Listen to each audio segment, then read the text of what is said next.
Iron deficiency in endurance athletes, from diagnosis to treatment strategies. Let's start this year 2021 with a bang, shall we? This will be a 2-episode series on all things iron metabolism and important considerations for endurance athletes.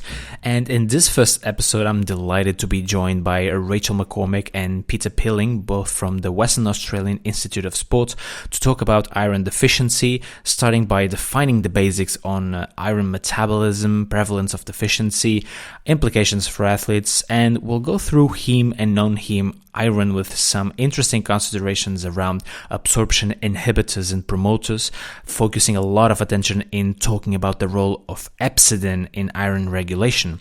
In addition, since Rachel focused a lot of attention during her PhD on studying the effects of single versus split doses of iron supplementation on gastrointestinal distress, we'll go through that as well, topping this up with iron for maximizing altitude training adaptations.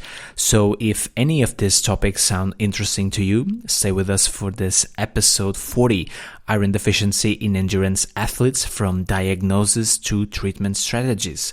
Welcome to Fuel the Pedal podcast.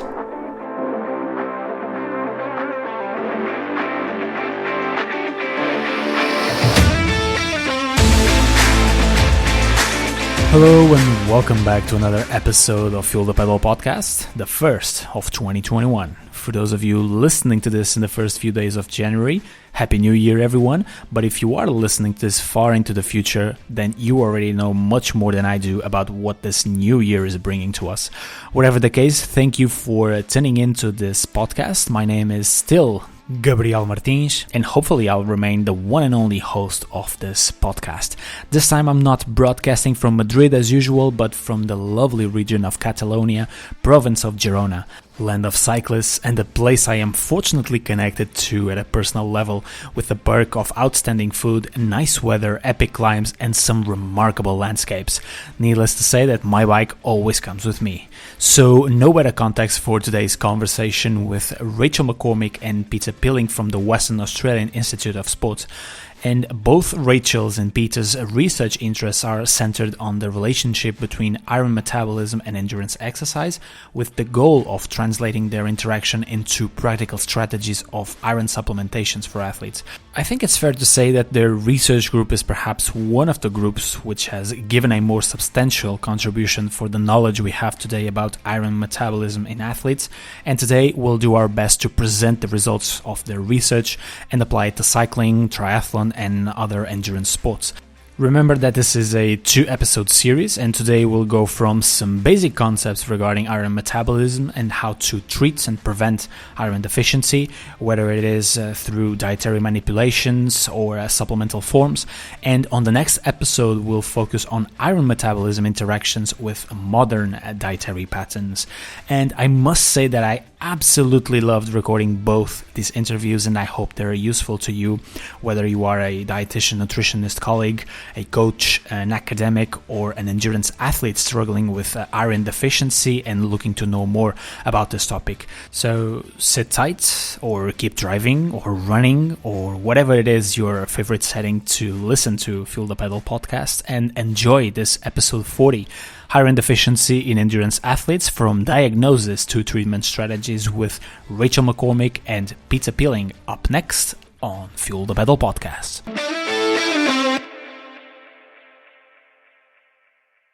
And from the Western Australian Institute of Sport, we have today with us Rachel McCormick and Peter Peeling. I'll start with Rachel.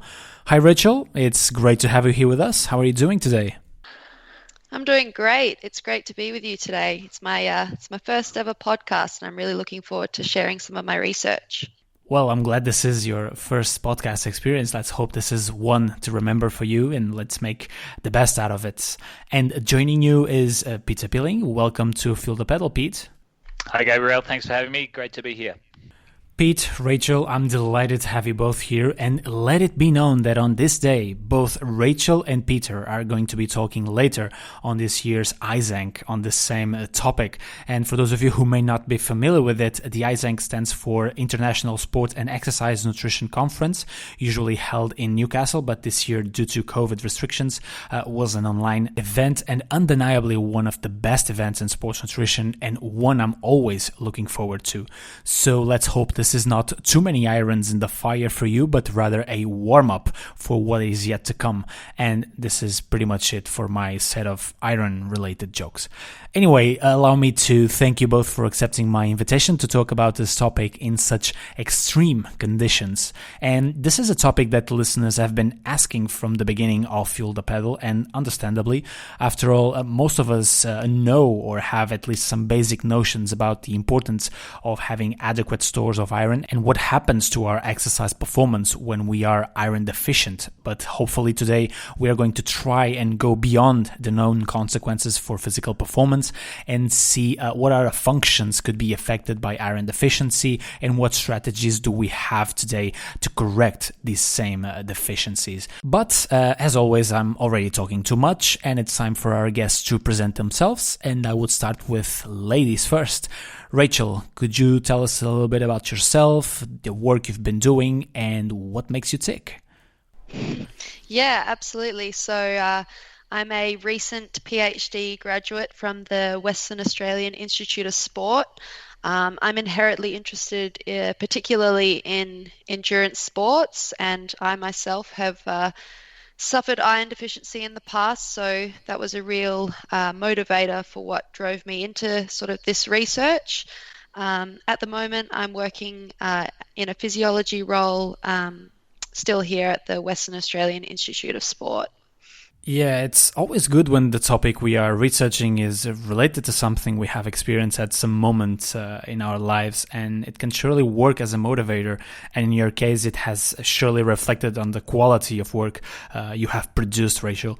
And well, this is a nutrition-related podcast, and perhaps I should ask guests more often about their favorite foods, even if it is only to discuss the iron content and bioavailability later on. So, Rachel, real quick, favorite food? Ooh, it would have to be peanut butter. I'm a sucker for that stuff.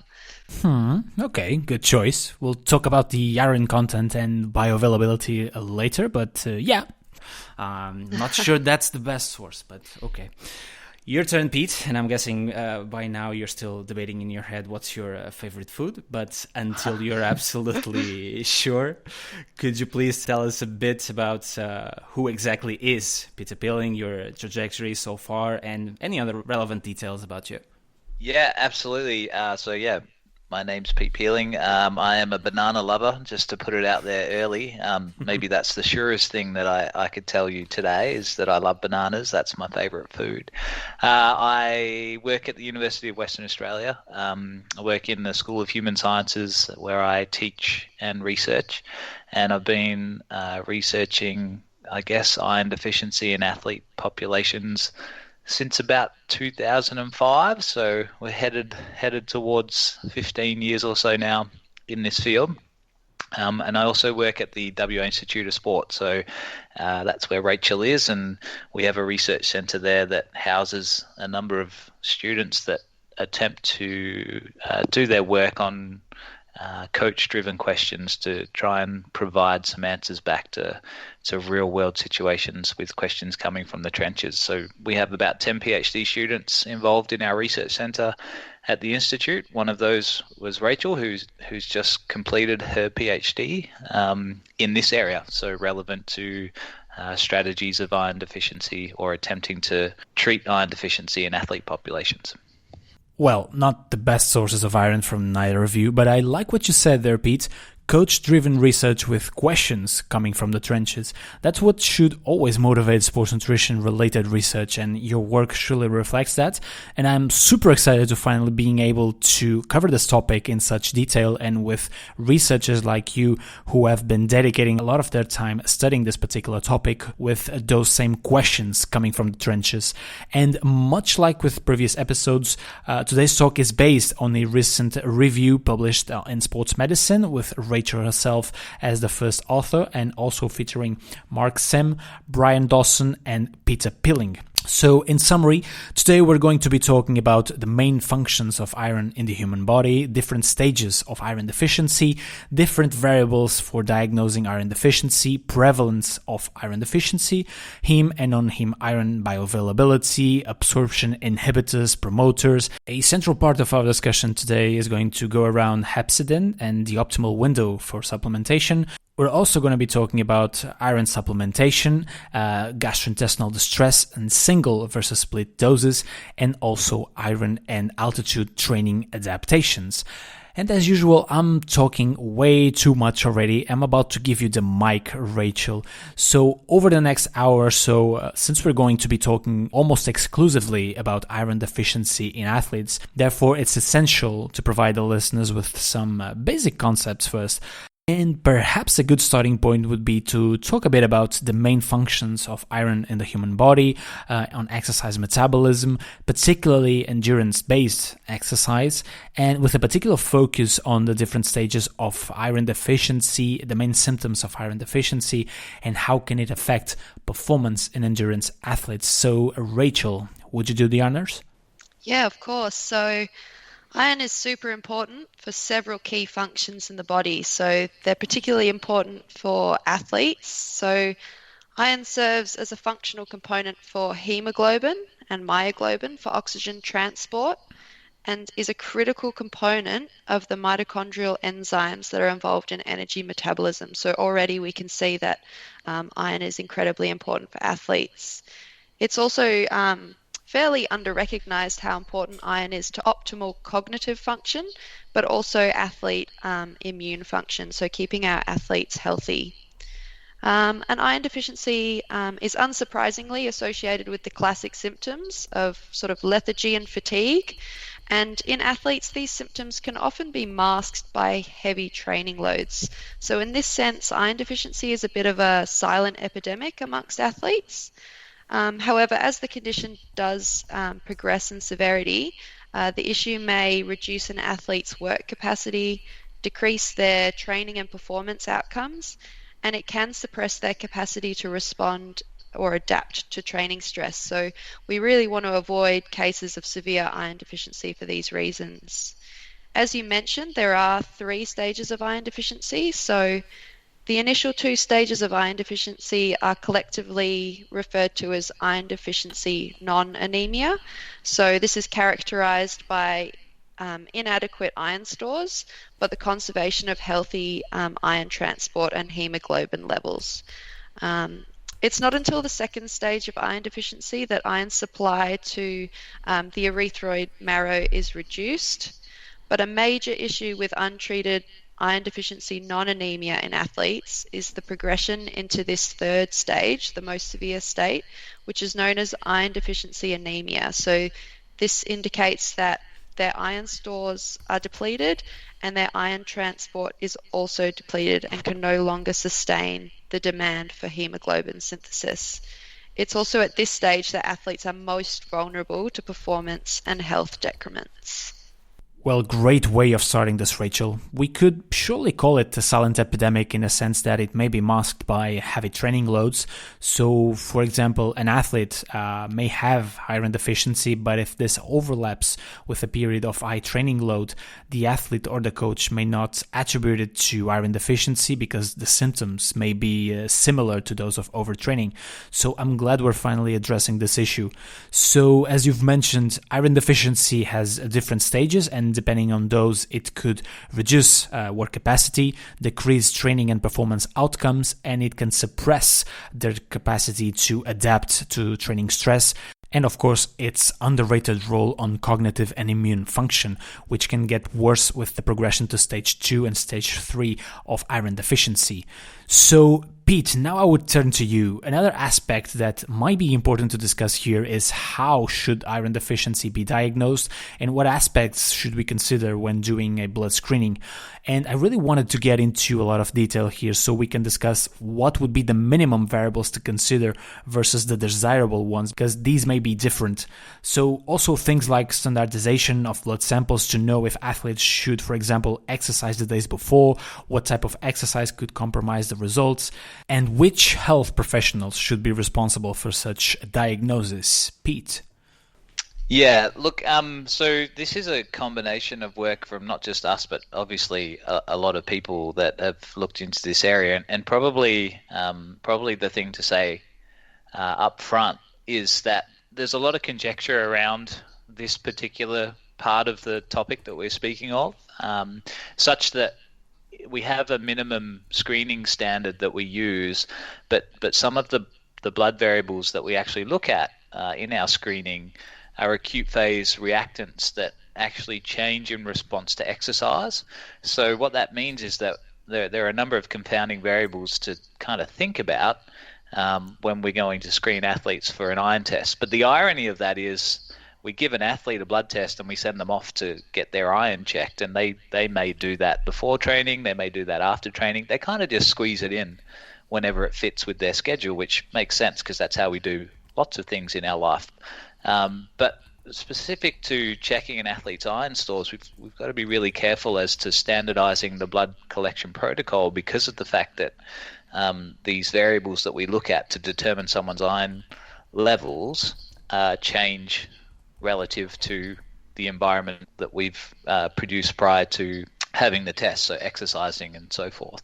So as a minimum, we would recommend that somebody working with an athlete would screen for serum ferritin, hemoglobin concentration, and transferrin saturation. That's kind of the bare minimum 3 things that you should look at when you're assessing an athlete's iron stores. But there are a number of other things that we could look at in the blood to also give us a better picture as to whether or not an individual was iron deficient.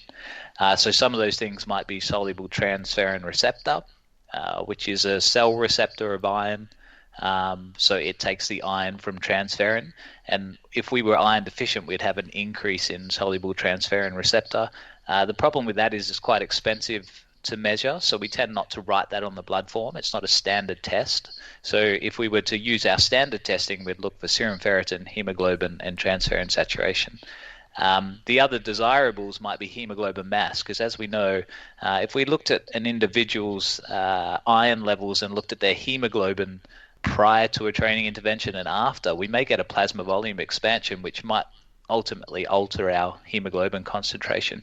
But if we use something like hemoglobin mass, then can be independent of changes in plasma volume. And similarly, in an acute sense, if we exercise in the heat, we may get dehydrated, plasma volume may change, and then if we went to do our iron test, that could influence our outcome. So something like hemoglobin mass seems to avoid those issues. So that would be a desirable as well. And then a third desirable would be some kind of inflammatory marker, because we know, like I said, if these measures that we look at from a blood screening are responsive to inflammatory processes, be that from exercise or if we're sick or ill, then the results we're getting from a ferritin perspective may be elevated for a reason or decreased for a reason other than the athlete being anemic or iron deficient. So a common inflammatory marker that we would look at would be C-reactive protein. And if we've had elevated CRP from the blood sample, we might take the iron result with a pinch of salt just in case there was some underlying health issue there that was changing our iron status. So we have a minimum kind of panel that we look at, but there's some desirables in there that a health provider may look at to kind of confirm what they're looking at. In terms of standardizing that blood collection, obviously if exercise impacts some of these variables that we look at, we would like to think that we could get athletes to go on a rest day or in the morning after a rest day before they start their training for the day, so that we know that they're as rested as possible before going in to having their blood screened.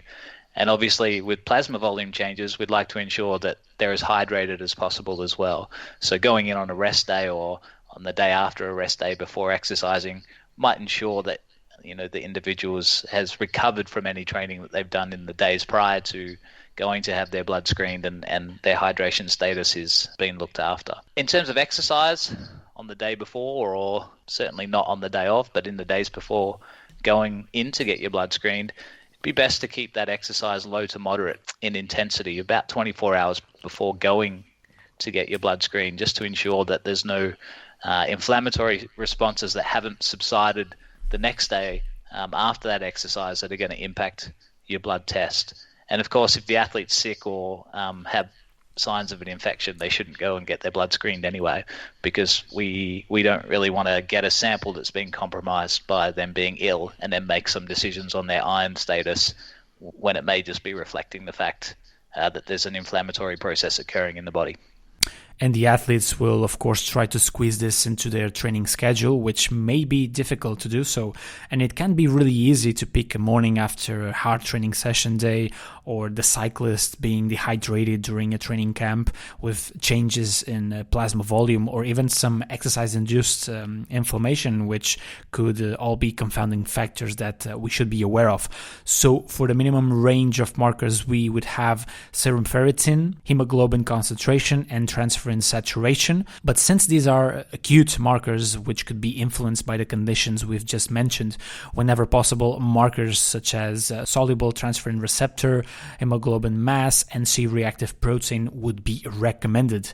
And Pete, what about gender-specific ideal ranges for these markers?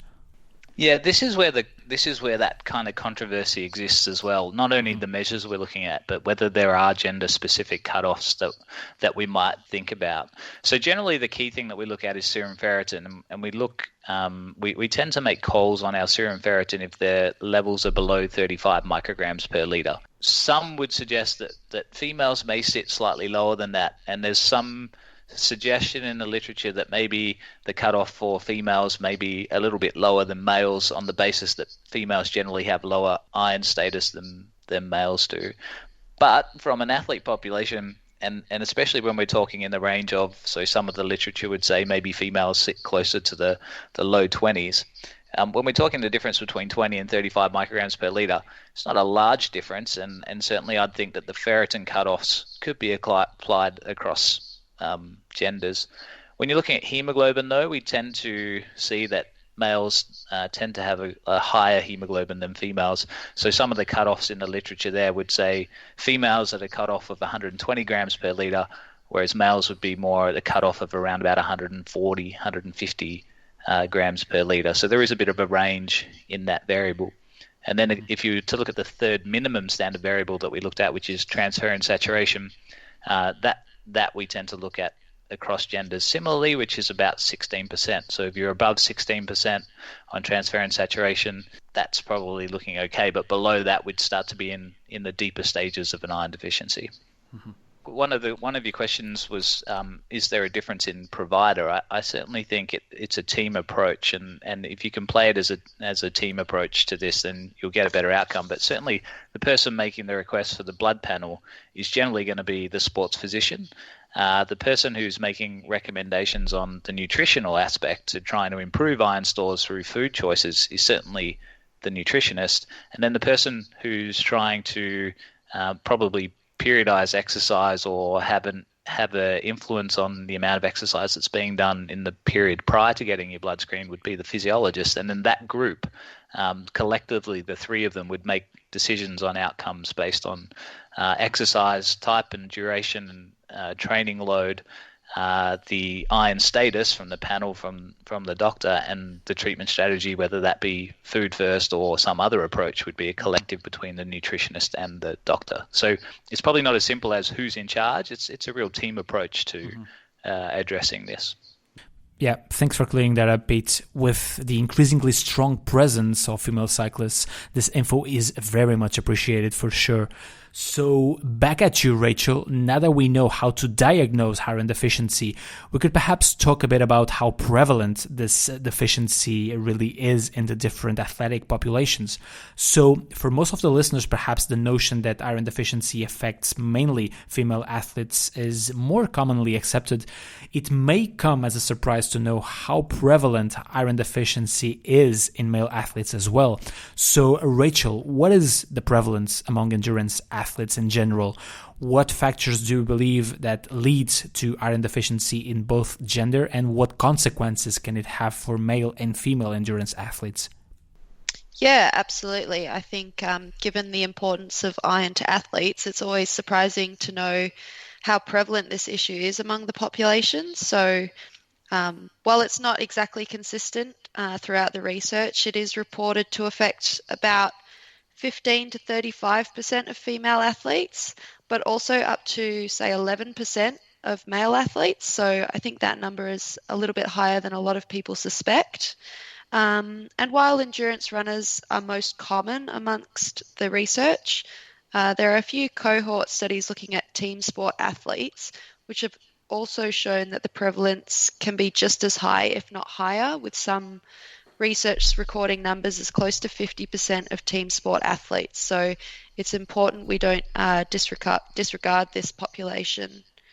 Iron deficiency is a result of iron demands not being met with adequate dietary iron intake and absorption. So as you mentioned, female athletes are a particularly high-risk group for iron deficiency, with the additional iron loss during menses, as are endurance runners and also vegetarian or vegan athletes who may not get that adequate iron intake. And athletes overall, in general, are potentially more susceptible to iron deficiency for two key reasons, I'd say. They impose a greater demand on oxygen transport mechanisms, so hematological adaptations to training, so increasing the amount of hemoglobin they have for oxygen transport. And secondly, they're exposed to additional avenues of iron loss during exercise, so things like sweating, hematuria, or gastrointestinal bleeding that can occur during exercise. Athletes obviously encounter far more often than the sedentary population. Yeah, that was a question I had prepared in case you didn't talk about this increased susceptibility that athletes have for iron deficiency for the reasons you've just mentioned, Rachel. And it's good that whoever is listening to this episode becomes aware that athletes are indeed at a higher risk for iron deficiency. So if we consider that the body cannot synthesize iron, we have inevitably to rely on dietary sources to counteract this potentially increased iron losses. So although the concept of heme and non-heme iron may be familiar to the listeners, it would perhaps be important to explain it in a bit more detail, because this is important to understand the concept of bioavailability, which dictates how much of the total iron content is actually absorbed from a specific food. So Pete, could you go through the recommended dietary intake of iron, some of the main sources of heme and non-heme iron, and common issues with bioavailability we should consider when looking to maximize our iron absorption? Yeah, so the recommended daily intake for iron is different between males and females. So, and also different between menstruating females and those females that I guess have gone through menopause. So we change our iron requirements on a number of bases. So for males and postmenopausal females, we look to recommend they try and achieve about 8 milligrams per day of iron from their diet.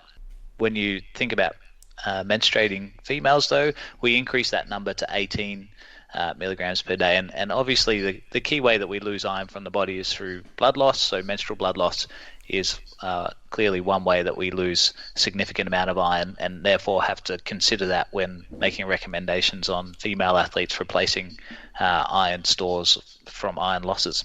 So you mentioned that your listeners probably know about heme and non-heme iron. I mean, it's probably worthwhile just mentioning that heme iron is found in meat products. So, for instance, red meat is a really good source of heme iron, whereas non-heme iron is what we find in more leafy green vegetables and those sorts of foods, so the non-meat products. And Importantly, on that front though, heme iron is really well absorbed relatively in the body. So we may absorb from any given meat source, we may absorb somewhere between 5, which doesn't sound like a lot, so that could come down to the individual, but up to about 35% of the iron contained within a heme iron product. Conversely though, in a non-heme iron product, so your leafy green vegetables, we're only going to absorb around 2 to maybe 20% of the iron that's contained in that. So if we think about that diet as a whole, heme iron may only make up or contribute about 10% of our total iron intake from the diet, but that could actually make up about 1/3 of the total iron that we actually absorb. So heme iron is a really important source of iron for athletes to be considering in the food choices that they're making to meet their daily iron requirements. So that inherently lends itself to a problem for vegetarian athletes or vegan athletes who won't make animal food choices, which is fine. But in that case, that's where the dietitian would need to work more closely with the athlete to ensure that the total amount of iron that's coming in the non-heme form within the body is actually multiplied to take account for the fact that there isn't that heme iron coming in, that where we're going to get the maximum amount of absorption from. So certainly there's a job to do for the nutritionist or the dietitian working with athletes in the vegetarian space to ensure that there's enough iron in that non-heme form coming into the body. So we can look to get iron from lots of good sources. The heme iron comes from things like chicken, beef, tuna, so those meat sources, kangaroo, we put in our review, which Trent Stellingworth actually commented on Twitter about, because he was quite amused that the Australians would put kangaroo in their heme iron sources within their review. But in the non-heme form, so we're looking to get that non-heme iron from sources such as spinach. We get it in nuts, so almonds, apricots, broccoli, chickpeas, lots of different sources of iron where we can find in both heme and non-heme conditions. When we're eating those food or preparing those food, we can think about different promoters and inhibitors of iron absorption as well. So there are known promoters of iron absorption that if we co-consume those with our high iron containing foods, we can enhance the absorption from the gut. But similarly, there are a number of inhibitors that can prevent the absorption of that iron at the gut as well. So that's again where the nutritionist or the dietitian would be working with the athlete to ensure that the meal plan is considering not only where the iron's coming from and whether there's enough iron in the foods that we're recommending, but also what foods are being consumed with that to ensure that we're maximizing the iron that we can get at the level of the gut. Mm-hmm. Well, I'm sure all of the non-Aussies were surprised to see kangaroo meat in your review, and I do remember reading Trent Stellingworth's tweet about it. Quite a remarkable iron content, actually. But yeah, I feel that this notion of heme and non-heme iron and bioavailability, it's something that we nutritionists learn during the nutrition degree, but I still feel that we somehow fail to fully account for it when designing diet plans for whoever it is. And I want to come back to this point, but only after asking Rachel about iron inhibitors and promoters, or iron binding ligands, which, if present on that same meal or food containing iron, might enhance or perhaps more often reduce iron absorption from that same food.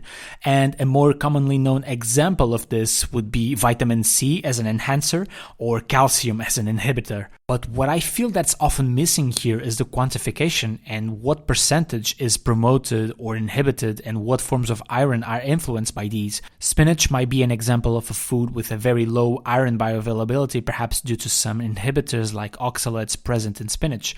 Vegetables don't like to be eaten after all. So, Rachel, could you please go over the main inhibitors and promoters, and whenever possible, provide us with a range of promotion inhibition percentage for each one of them? Yeah, absolutely. I think non-heme iron sources are influenced by a fair few interactions with other things that are commonly found in the diet. And I think this is, like you said, a real reason that it's really important that athletes are liaising with sports dietitians, because I think typically we recommend that athletes eat, a good variety of foods and a lot of mixed meals. And I think these interactions, particularly the ones that are inhibiting their iron absorption, may put sort of those that are vulnerable to iron deficiency at more risk. So unfortunately, there seem to be a fair few more inhibitors of iron absorption than promoters. So phenolic compounds, such as polyphenols or tannins that are contained in sort of teas, coffees, other plant foods, and phytates, so those that are found in whole grain cereals, legumes, and nuts. So there we go with the peanut butter. You're right, probably not the best food for my iron absorption. These things bind with non-heme iron to inhibit its absorption, and this seems to happen in a sort of dose-dependent manner. So, for example, herbal teas such as chamomile tea that have about 20 to 50 milligrams of polyphenols per serve have been shown to reduce iron absorption from a meal by 50 to 70%, so reasonably substantially, while those drinks such as coffee and black tea that contain probably closer to 400 milligrams of polyphenols per serve have been shown to reduce iron absorption by 60 to 90%. So, like I said, in a fair dose-dependent manner. Like you said, calcium also inhibits iron absorption, also in a dose-dependent manner, with doses between 40 milligrams and 300 milligrams. So 300 milligrams being equivalent to about 250 milliliters of milk, was shown to reduce non-heme iron absorption by about 74%. So this can be especially problematic for athletes, given milk has been identified as a really ideal post-exercise recovery drink for athletes because of its ability to enhance post-exercise muscle protein synthesis. So yeah, it's a really interesting concept to think about how athletes and when athletes are consuming their iron and what they're consuming it with. On a more positive note, however, like you said, vitamin C may help overcome some of these inhibitory effects. So 50 milligrams of vitamin C, which is roughly equivalent to half an orange, was shown to increase non-heme iron absorption up to threefold. So I think that's a really positive thing we can recommend athletes to consume vitamin C alongside their iron to really maximize the amount that they're absorbing. Wow, just brilliant, Rachel. I don't think that this sort of quantification is often presented to the public, so great job there in collecting this data. We're talking about some serious inhibition here if we consider that in many countries we can drink coffee after lunch or at breakfast, or tea relatively close to a meal, and even calcium present in milk as an example, which you have made reference to. Milk is no doubt a very convenient and accessible food for athletes in the recovery period for reasons already discussed on episode 10 with Lewis James. And regarding vitamin C, I just wanted to emphasize this point again. So vitamin C only works as an enhancer for non-heme, meaning vegetable sources of iron, not heme iron. Would that be accurate, Rachel? It more substantially increases the absorption of non-heme iron. Yeah, thanks for clarifying that. I mean, it's not uncommon to see random infographics with the simplistic idea that vitamin C will just enhance iron absorption in all foods, but this seems to happen, as you've mentioned, more substantially in non-heme iron sources. And I would perhaps take this opportunity to come back to the point I was trying to make before. So we've talked about bioavailability, and on top of that, we should take into account that we don't consume isolated foods. We consume meals which have different components that interact with each other, enhancing or inhibiting iron absorption. So my question for you, Rachel, would be, do you believe that us dietitians, nutritionists, working with athletes, when working with our Excel sheets, databases, or software that we use to design our diet plans, should try to account for these reductions in iron absorption? Because as far as I can tell, this work is not being performed. Yeah, I think if sports dietitians are willing to go to that extent, then yes, I think that would be very useful. But even just simply looking at when they're consuming their iron and potentially just trying to avoid these sorts of foods as best as possible around when they're intaking the majority of their iron, I think that would also be very useful. Agreed. That by itself would be a great start. Pete, would you like to jump in? Yeah, I think it's a really good point that you've raised, and the way that Rachel's answered it in that it's really multifactorial. So we can put together the best plan and then give the iron at the wrong time, and you won't absorb as much of it as you potentially could. And so that's where Rachel's work's been really interesting, is trying to figure out what the strategies are to maximize the conditions that aid with the absorption. And I reckon it's a really interesting question because you know what it's like. Sometimes plan and outcome, they don't quite match up. So we need to plan and we need to make sure that it's done appropriately and that we can account for all the iron that's going in. But certainly there's another bit that's probably ill-considered, which are the conditions surrounding when and how we put it in to ensure we get the best outcome. Yeah, we'll come back to this point of the ideal timing for iron ingestion in order to maximize its absorption, which is also related to hepcidin regulation. And this, as I've mentioned in the beginning of this episode, is going to be a central part in today's discussion. But just before that, Pete, it might be relevant to mention here some of the different diet patterns, in particular vegan or vegetarian diet patterns, and how they can potentially condition the iron status of athletes following such diets. So, based on what we've been discussing so far, do you believe that iron deficiency is more prevalent in vegan and vegetarian athletes when compared to their omnivorous counterparts? And since we are here, might it be possible for vegan athletes to have an enhanced iron absorption over time following a plant-based diet? Yeah, certainly I would agree that vegetarian athletes and vegan athletes have a greater concern of iron deficiency on the basis that the non-heme iron is poorly absorbed. They have to think about what they're eating more, and they need to consume more overall iron to get a similar outcome. So I certainly think, and I would agree, that vegetarian and vegan athletes are a special population in this context, where dietitians need to do more to ensure that the amount of iron in the diet is there and sufficient to be absorbed appropriately. So the promoters that we're co-consuming are effective in helping enhance iron absorption. I mean, what I would think is that vegetarian and vegan athletes become more mindful of the iron that's in their food, and they actually consume more of the foods that would contain that iron, and therefore with the overall greater load they would absorb more of it from that source. But I'm not sure on the adaptation part. So Rach, did you have any thoughts on that? The only thing I could probably add for vegan athletes is that they obviously don't have much dairy, so their calcium intake is also often a fair bit lower. So potentially that sort of inhibition of iron absorption from calcium you could disregard. But I've never heard of improved non-heme iron absorption just simply because you're not getting heme iron. We would consider generally 3 high-risk groups for iron deficiency among athlete populations. They would be female athletes because of the added burden of menstrual blood loss. They would be vegetarian athletes because of the prospect that they're consuming foods of lower iron bioavailability.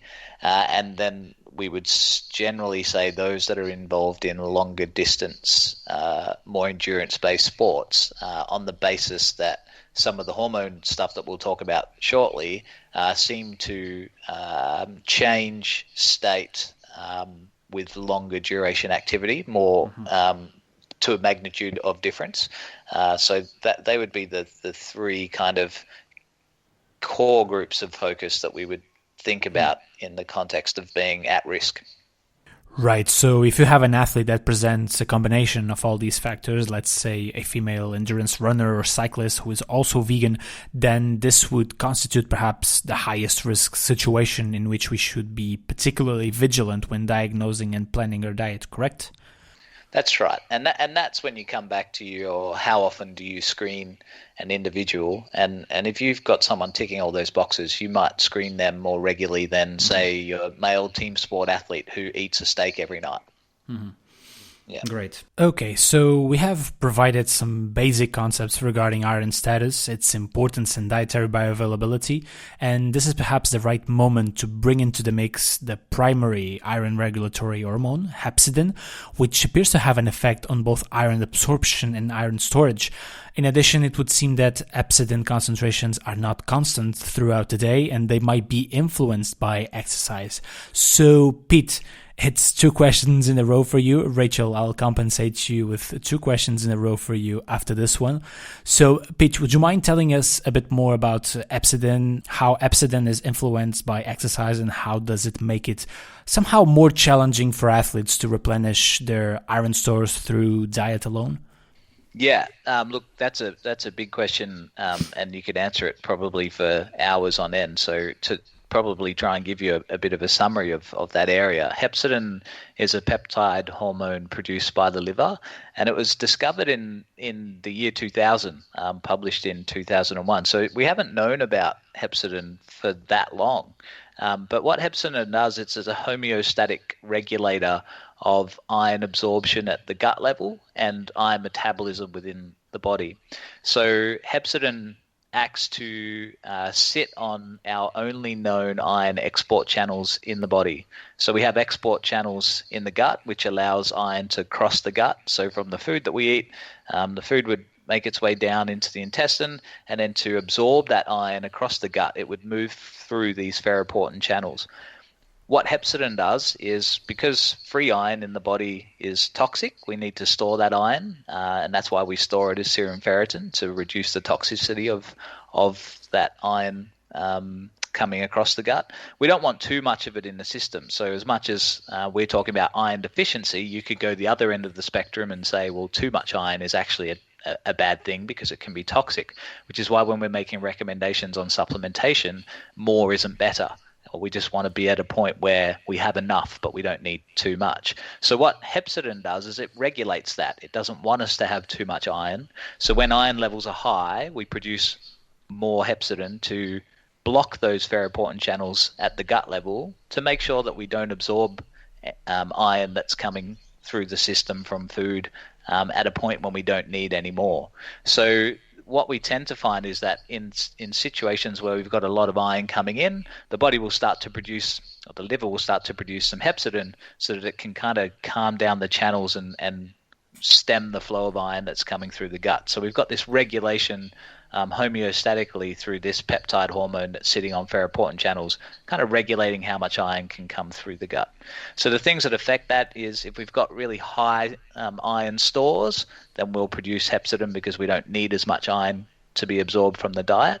But similarly, if we have an inflammatory response, we produce this hormone as well. So in states of high levels of inflammation, which was discovered in the chronic disease setting, and then we kind of move that across into an exercise setting, because we know from an exercise session we get an increase in inflammatory signaling. Well, that seems to also impact hepcidin levels. So from the inflammation that we get from exercise, we notice that post-exercise we get an increase in hepcidin levels.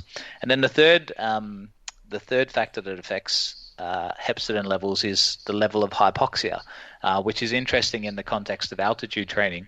But when we have high levels of hypoxia, the body tends to reduce the amount of hepcidin that's being produced because it thinks we're at altitude, and therefore we're going to have a stimulus to increase red blood cell production to be able to deal with the new environment. So as you can tell from that kind of conversation, hepcidin's role is really homeostatic, to allow iron to be absorbed or to flatten out the amount of iron that we absorb depending on the needs of the body. So with that said, what we know is that after an exercise stimulus, in the 3 to 6 hours post-exercise, we'll tend to get an increase in hepcidin levels, and we think that's related back to the inflammatory stimulus from the exercise session itself. And we also know that throughout a day, there's a diurnal increase in hepcidin levels that kind of peaks in the afternoon and then starts to drop off again. So there's 2 ways to kind of think about that. There is that when we exercise in the morning, we're going to get an increase in hepcidin levels about 3 hours after that session.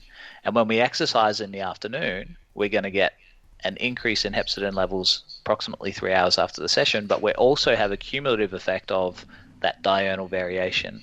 And so that's where we need to start to think about the timing of food intake around peak kind of levels of hepcidin throughout the day. And that's where Rachel will take us. Sure, and that's why having the knowledge of these hepcidin fluctuations throughout the day and its response to exercise is essential to know when we should provide iron to the athlete. So now we turn to you, Rachel. Given this short-term open window of opportunity for iron absorption in the morning invoked by exercise, this is a good moment to talk about oral iron supplementation in athletes. And before talking about the specifics about the different iron formulas, gastrointestinal symptoms associated, could you tell us when would be recommended to engage into oral iron supplementation, what doses, and how long should this supplementation be taken? Which is brilliantly presented and summarized on the framework included on your sports medicine review. Yeah, absolutely. And if you don't mind, I might just rewind to tag something onto the end of the last question. So Pete was just talking about sort of the influence of exercise on hepcidin levels and sort of described this 3 to 6 hours post-exercise when hepcidin is at its highest. And this really prompted my initial PhD study that wanted to look at what the influence of this increase in hepcidin was on athletes' iron absorption. So I wanted to examine the effect of a 90-minute run conducted either in the morning before breakfast or in the afternoon before dinner had on their iron absorption from both the breakfast and dinner meal. And I used traceable iron isotopes. And the results from this particular study showed that despite this post-exercise increase in hepcidin, sort of 3 to 6 hours following the run, we saw that more iron was absorbed at breakfast following morning exercise. So within sort of 30 minutes of finishing exercise, these athletes were consuming breakfast with a traceable iron isotope. And this is where we found that sort of breakfast post-exercise, they absorbed more iron than from a rested breakfast meal or compared with a sort of dinner meal. So this is where that sort of open window you speak about sort of came to life. But just to go back to the framework, like you were talking, our recent framework was just actually a really nice way to consolidate and visualize some of my PhD work looking at refining treatment strategies for iron deficient athletes. Sort of as Pete described earlier, it sort of differentiates iron deficient anemia from iron deficient non-anemia. So as we described, we sort of use the cutoff serum ferritin of less than 35 micrograms per litre. Obviously, there's a little bit of inconsistency among the literature, but we think 35 micrograms per litre is a fairly reasonable cutoff value when we're talking with athletes. And then looking at hemoglobin concentration, so in sort of females, looking at sort of 120 grams per litre as the cutoff between iron deficiency anemia or iron deficiency non-anemia. So obviously anything above 120 would be deemed a healthy hemoglobin, whereas for males, we're probably looking closer to 140 grams per litre. So just that slight differential between genders there. But just importantly, to diagnose an iron deficiency anemia, it really does necessitate a medical consult with a sports doctor who will be the sort of the leader of the team, like Pete was describing, who will prescribe a treatment based on individual case. So iron deficiency anemia is a slightly more sensitive case of iron deficiency that really should be led by a medical consult. An athlete diagnosed with iron deficiency non-anemia should initially liaise with an accredited sports dietitian to sort of address any underlying dietary deficiencies, but may also result in a referral to a medical doctor. But I think this sort of the idea of iron being a team effort really comes to life when we're talking about iron deficiency non-anemia. If dietary iron intake is sufficient, iron deficiency non-anemic athletes should commence oral iron supplementation for probably 8 to 12 weeks, obviously under the supervision of a medical practitioner. And research from our team really does suggest that the optimal prescription to maximise iron absorption would be for athletes to supplement every morning with about 100 milligrams of iron and ideally within the 30-minute open window for iron absorption following exercise. Rachel, there is a plethora of supplemental iron formulas, some of these over-the-counter formulations available for most people to purchase, and for this reason, it might be important to inform the listeners about these different formulas and if all of them are equally effective. Besides, oral iron supplementation is known to cause gastrointestinal distress in some people and athletes as well. And I know your research group has done research specifically on split doses, so no one better than you to tell us about such strategies to minimize gastrointestinal side effects with these iron supplementation strategies. Yeah, absolutely. I actually think there's a fairly overwhelming number of off-the-shelf oral iron preparations available to athletes at the moment. But to date, most studies exploring iron supplementation in athletes have used ferrous salts because they're 3 to 4 times more bioavailable than ferric iron preparations, so already slightly more effective. Ferrous sulfate is probably considered the gold standard of oral iron treatment and is the most commonly prescribed. So unfortunately though, ferrous sulfate is primarily limited by these GI side effects that you've just mentioned. So these symptoms often include things like stomach pain, nausea, and constipation. And since oral iron treatment really does require a fairly long-term commitment, these side effects often deter athletes from fulfilling a treatment plan, so especially if these symptoms are interfering with their training. And so this was something that I really wanted to address in some of the research I did. So in this instance, when GI side effects are being frequently reported, our group actually found that an effective strategy for athletes experiencing GI sensitivity was to adopt an alternate morning approach where athletes supplement every second morning rather than every morning, because we found it actually improved iron stores comparable to daily supplementation, but also reduced the occurrence and the severity of the GI side effects. So this was a really neat strategy that came out of some of the PhD research I did. And then if the GI side effects do continue to persist, even with the alternate day supplementation, practitioners can consider a lower dose of iron, so closer to 60 milligrams at a time, or one of the control release iron supplements that are available, such as iron polysaccharide complexes, and again do this on alternate mornings. In the case of an athlete who doesn't respond or is intolerant to oral iron treatment after all 3 of these stages, further consult with a trained sports physician would be warranted. Pete, would you like to comment on this as well? Yeah, I was just going to add with one of Rachel's comments there, which is really, really good. One of the things that Rachel mentioned and what she saw was that the every other day supplement protocol was comparable to that of an everyday protocol. So I've had a really good question a number of times from the devil's advocate going, well, why don't you just supplement every other day then for everyone? Why wouldn't you just recommend that across the board? Mm-hmm. And I think it's important to note that in Rachel's study, there was a slightly better outcome in the group that supplemented every day, but it was only slight, but it was a better outcome. So if you can tolerate the daily intake, actually there's more iron, so you will absorb more of it. More is more.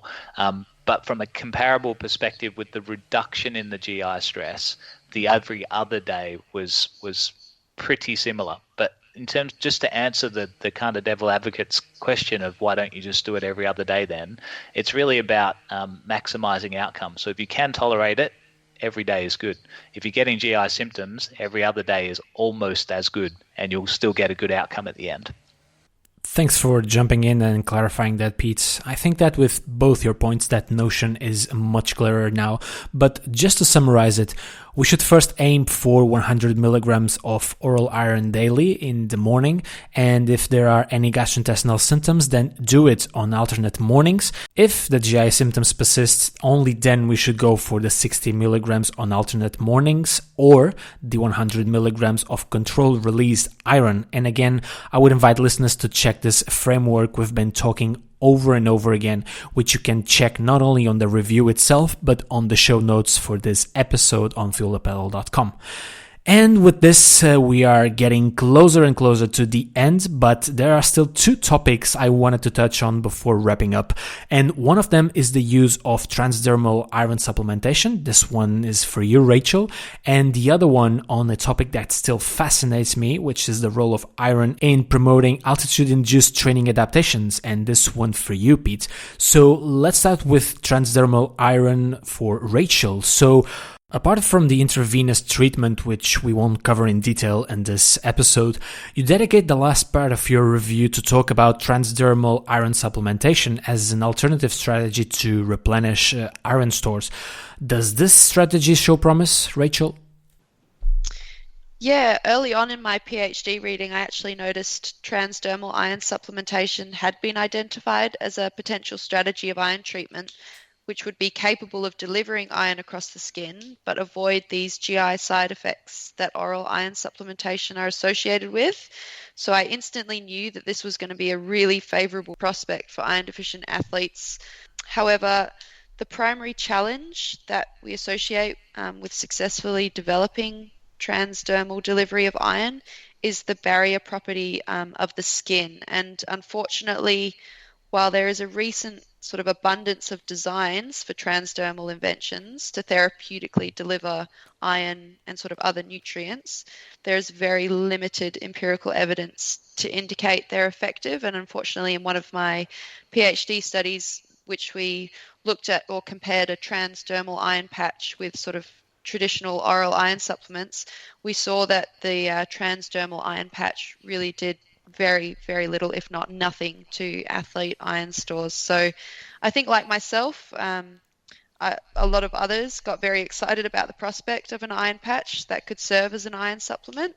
But I think it's a prime example of, if it's too good to be true, it probably is. And at this stage, I think that's probably the case. And a little bit more research needs to be done in order to find a viable method of transdermally delivering iron. Good, so no signs of promise here, better just to follow your framework and try out with the different supplementation protocols if there is indeed a need for oral iron supplementation when diet alone is not enough. And for the last topic, we have iron considerations for altitude training, which appears to be one of the main conditioning factors when looking to maximize altitude-induced training adaptations in endurance athletes. And this is a topic that was brilliantly presented here on the podcast before by Trent Stellingworth, and I'm absolutely fascinated by everything involving altitude training and hypoxia. So, Pete, what precautions should athletes take in terms of iron deficiency diagnosis before, during, and after an altitude training camp in order to ensure optimal iron reserve and maximize these adaptations that endurance athletes seek to obtain? So, look, Trent is great in this area, and I remember listening to that podcast, and it was great. So hopefully I don't say anything to mess up all Trent's great work here. But certainly there's been a lot of work done in the altitude space relevant to iron intake. Names like Laura Garvican Lewis, Chris Gore, they did a lot of work that looking at how to kind of maximize the response to altitude training from a hemoglobin mass adaptation perspective. And one of the things that they looked at quite a lot was the iron conditions going in. And if you scan the literature, it's really hard to find a real correlation between iron stores going in and adaptation. But what the literature does show is that if you can supplement whilst you're at altitude, you can maximize the outcome on hemoglobin mass response. So I think two things there is, one, we need to make sure that we're supplementing athletes whilst they're at altitude. But two, we can do a bit of work before going in just to make sure that they're in an optimal kind of condition before going in from an iron status perspective, just to make sure the stores are there for when they initially get there, and then we can top them up as they go during a camp to make sure that they can adapt to the environmental stress. And so I guess if you think about how long the work that Rachel did took to see an effect on ferritin stores, it takes you somewhere between 4 to 8 weeks to start to influence ferritin with an oral iron supplement. That's one of the problems with it, is it's quite slow. So what we really need to be doing is we need to be screening athletes about 4 to 6 weeks prior to going to altitude to get a picture of where their ferritin is at.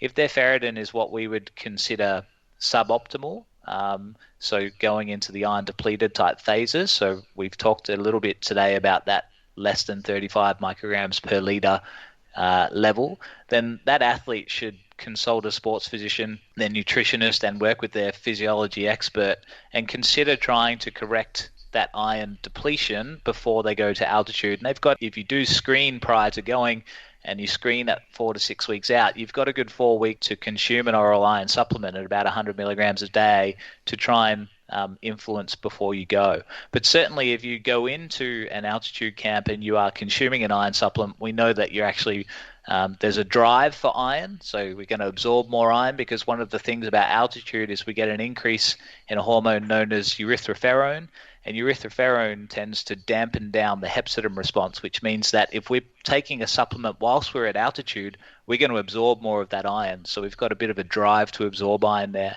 So whilst we're at altitude, we want to be looking to supplement athletes with an oral iron supplement to ensure that the iron is there for them to adapt. If their iron levels are lower than 100 micrograms per litre, then we would like those individuals to try and consume 200 milligrams of iron a day whilst at altitude, albeit that if they don't handle or tolerate that dose because of GI upset, then you might consider dropping that down based on what Rachel was speaking about previously.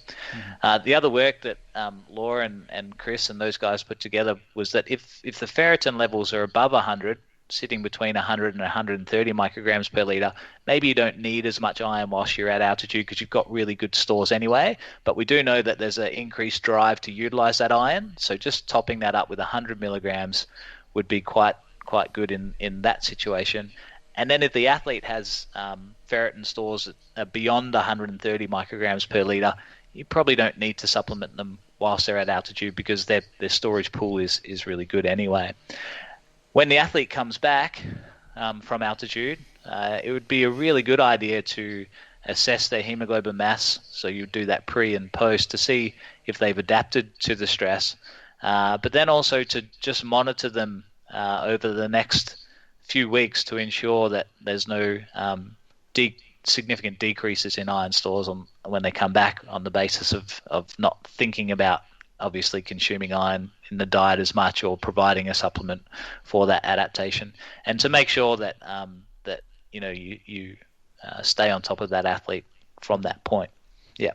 Fascinating stuff. So just to sort of condense this info for the listeners, it may be advisable to supplement iron during altitude to take advantage of that drive you've mentioned that inhibits hepcidin through that increase in erythroferrone induced by altitude exposure. And then if your iron stores at altitude are below 100 micrograms per liter, then 200 milligrams per day would be recommended. And if ferritin is somewhere between 100 and 130 micrograms per liter, then supplementing with 100 milligrams of iron will still be advisable due to that drive you've mentioned. And finally, if ferritin is above 130, then you don't need to supplement at all. I would say perhaps, Pete, of all the dietary manipulations that we could do at altitude, this one is perhaps the most important one, isn't it? I do think so, and I think it's because of the key role, as Rachel explained at the start, that iron plays in hemoglobin, and the key adaptation and reason for us going to altitude is to try and expand our hemoglobin mass to be able to transport oxygen around the body. And the only way we can do that is to have a really good iron supply to allow that adaptation. So providing that supply in the form of iron, I think, is really important. I will add in there as well, just relevant to Rachel's point before about GI upset. Trent and I and Rebecca Hall, we did a study up in Arizona at Flagstaff, and in that study, what Beck did was she provided athletes either 200 milligrams of iron daily in one dose or in a split dose. And what she saw was that the hemoglobin mass response to being at altitude and receiving a single 200 milligram dose of iron was greater than if we split the dose in two across the day, but the GI upset was was greater in that group as well. So it was a lower GI upset in the split dose. So the split dose might be a good way to reduce the severity of GI symptoms, but the adaptation's better if you can just put it all in at once. And we think that that might be a result of the hepcidin fluctuations as a result of multiple dosing, which means you're going to get lots of little fluctuations of hepcidin throughout the day, as opposed to, kind of one bolus where you might absorb more from the greater volume that's gone in and not have as much fluctuation in the hepcidin response. So it's really interesting that even within a single strategy of 200 milligrams of iron given to an athlete at altitude, depending on how you provide that iron, can really influence the outcome. But it can also influence the tolerability. And that's where it's such a multifactorial prospect that you've got to consider lots of little things to try and get the best outcome for the individual. And it really comes back to how the individual responds to that iron load as to how they adapt. Yeah, makes sense according to what you've been presenting here so far. So when possible, going for the single dose would always be better in terms of iron absorption than to split it and face those hepcidin fluctuations that happen throughout the day and in response to exercise. Only when gastrointestinal symptoms are present, that is when we should aim for the split doses protocols, as your framework points out. And from here, Rachel, I would turn to you to just leave us with some take-home messages and research on this topic that you feel that is still left to be done. Yeah, I think for me the take-home message around oral iron supplement timing would be to really sort of encourage athletes to supplement in the morning, ideally within the 30 minutes of finishing morning exercise. And if athletes do get GI sensitivity, to consume it on alternate mornings. So that was probably the main conclusions from my PhD research. I think going forward, I'd really love the opportunity to use traceable iron isotopes again and potentially look a little bit closer within and around an athlete's morning exercise as to whether maybe before exercise versus after the exercise has a better outcome for iron absorption. I think that would be a really neat study to be able to do. But for the time being, I think just encouraging athletes to supplement in the morning or to have their high iron containing meals in the morning is a good starting point. Mm-hmm. Sure. How about you, Pete?